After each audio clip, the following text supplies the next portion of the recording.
حضرت عمر رضی اللہ تعالیٰ عنہ کو اس نے دیکھا تو ڈر گیا اور دل ہی دل میں کہا اے اللہ آج عمر کے قہر سے بچا لے، میں تیری بارگاہ میں سچی توبہ کرتا ہوں، اور جلدی سے شراب کو بغل میں چھپا لیا۔ اتنے میں حضرت عمر سر پہ پہنچ گئے اور گرج کر کڑک کے کہا کہ یہ تیری بغل میں کیا ہے؟ چونکہ اس کو بوتل چھپاتے دیکھا تھا تو وہ ڈر گیا اور ڈرتے ڈرتے کہنے لگا حضرت یہ سرکہ ہے۔ اب تھی تو شراب، لیکن ڈرتے ہوئے بولا حضرت سرکہ ہے۔ تو حضرت عمر نے کہا نکال۔ جب نکالا تو شراب نہیں تھی، واقعی سرکہ بن چکا تھا۔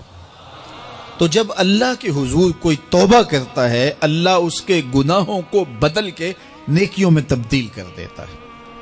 حدیث پاک میں آتا ہے کہ قیامت کے دن اللہ ایک شخص کو کہے گا کہ اپنا نامہ اعمال پڑھ، تو وہ نامہ اعمال پڑھنے لگ جائے گا۔ تو نامہ اعمال کے اندر چھوٹے گناہ بھی ہوں گے، بڑے گناہ بھی ہوں گے۔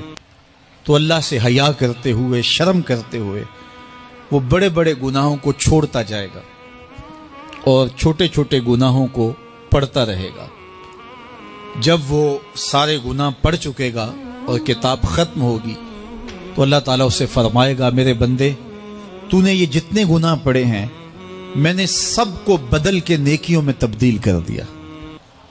تو بندہ کہے گا اللہ ابھی تو میرے بڑے بڑے گناہ رہتے ہیں جو میں نے پڑھے ہی نہیں۔ فَضَحِكَ النَّبِيُّ حَتَّى بَدَتْ أَنْيَابُهُ، حضور جب یہ بیان فرما رہے تھے تو حضور اتنا مسکرائے کہ صحابہ نے حضور کی داڑھیں دیکھ لی۔ تو پہلے وہ بڑے بڑے گناہ چھوڑے جا رہا تھا، لیکن جب اللہ فرمائے گا کہ میں تیرے گناہوں کو بدل کے نیکیوں میں تبدیل کر دیا تو وہ کہے گا ابھی تو بڑے بڑے گناہ رہتے جو میں نے ابھی پڑھے ہی نہیں۔ تو جب کوئی بندہ اس کے حضور توبہ کرتا ہے، اللہ یہ نہیں دیکھتا اس نے گناہ کتنے کیے ہیں، یہ دیکھتا ہے بندہ آیا میری چوکھٹ پہ ہے تو اللہ اس کے پچھلے سارے گناہ معاف فرما دے۔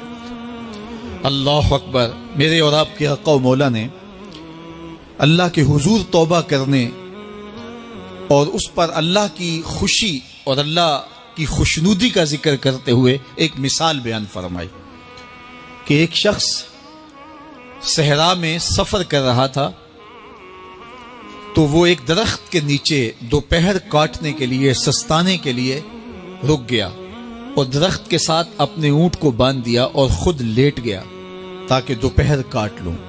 تھوڑی دیر کے بعد جب اس کی آنکھ کھلی تو اس نے کیا دیکھا کہ اونٹ ماں ساز و سامان کے ساتھ غائب ہے۔ اب صحرا میں اونٹ کا گم ہو جانا گویا زندگی چلے جانے کے مترادف ہے۔ تو اس نے دائیں بائیں بھاگ دوڑ کے دیکھا کہ کہیں اونٹ کا نشان مل جائے، لیکن اونٹ کا نشان نہیں ملا۔ تا حد نظر کوئی انسانی آبادی نہیں۔ وہ بھاگا اور تھک ہار کے دوبارہ اسی درخت کے نیچے بیٹھ گیا اور پیاس سے ہلکان ہوا جا رہا تھا اور درخت کے ساتھ ٹیک لگا کے لیٹ گیا اور موت کا انتظار کرنے لگا۔ جن لوگوں نے صحرا کا سفر کیا ہے ان کو اس بات کا اندازہ ہوگا کہ کئی 100 میل تک انسانی آبادی ہی نہیں، اب نہ کچھ کھانے کے لیے بچا نہ کچھ پینے کے لیے بچا، اونٹ بھی غائب ہو گیا، توشا بھی ساتھ ہی چلا گیا۔ تو اب ظاہر ہے سیدھی موت ہی نظر آ رہی ہے، تو وہ اس درخت کے ساتھ ٹیک لگا کے بیٹھ جاتا ہے اور موت کا منتظر ہوتا ہے۔ تھوڑی دیر کے بعد پھر اس کی دوبارہ آنکھ لگ جاتی ہے۔ جب دوبارہ آنکھ لگتی ہے تو تھوڑی دیر بعد پھر آنکھ کھلتی ہے۔ جب دوبارہ آنکھ کھلتی ہے تو دیکھتا ہے کہ اونٹ جو گما تھا ماں ساز و سامان کے اس کے پاس کھڑا ہے۔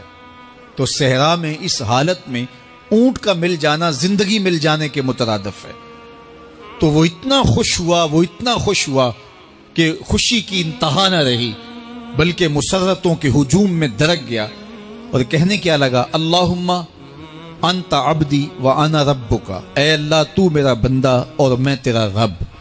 کہنا تو یہ تھا کہ تو میرا رب اور میں تیرا بندہ، لیکن مسرتوں کا ہجوم ہی اتنا تھا، خوشیوں کا ہجوم ہی اتنا تھا کہ زبان پہ قابو نہ رہا۔ کسی کے آنے سے ایسے ہوش اڑے ساقی کے، شراب سیخ پہ ڈالی اور بوتل میں کباب۔ کہنا یہ تھا اللہم انت ربی وانا عبدک، لیکن اس قدر خوش ہوا جب بھی تیری قربت کے امکان نظر آئے ہم اتنے خوش ہوئے کہ پریشان نظر آئے۔ تو کہنا یہ تھا کہ اے اللہ تو میرا رب اور میں تیرا بندہ، لیکن خوشیوں کے ہجوم میں وہ کہتا ہے اللہم انت عبدی وانا ربک، اے اللہ تو میرا بندہ اور میں تیرا رب۔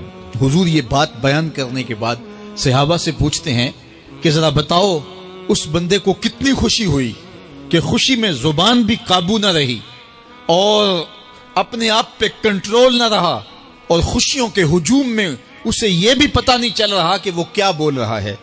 تو صحابہ نے عرض کی حضور بہت زیادہ اسے خوشی ہوئی۔ تو میرے حضور نے یہ بات کرنے کے بعد ارشاد فرمایا جس طرح اس کو گما ہوا اونٹ ملا اور اس کی خوشی کی انتہا نہ رہی، تو فرمایا جب کوئی شخص توبہ کرتا ہے اور اللہ کی حضور پلٹ کے آتا ہے، گناہوں سے معافی مانگ کے اس کی دہلیز پہ آتا ہے، میرے حضور نے فرمایا اللہ اس سے بھی زیادہ خوش ہوتا ہے کہ میرا بندہ میری چوکھٹ پہ آ گیا۔ تو وہ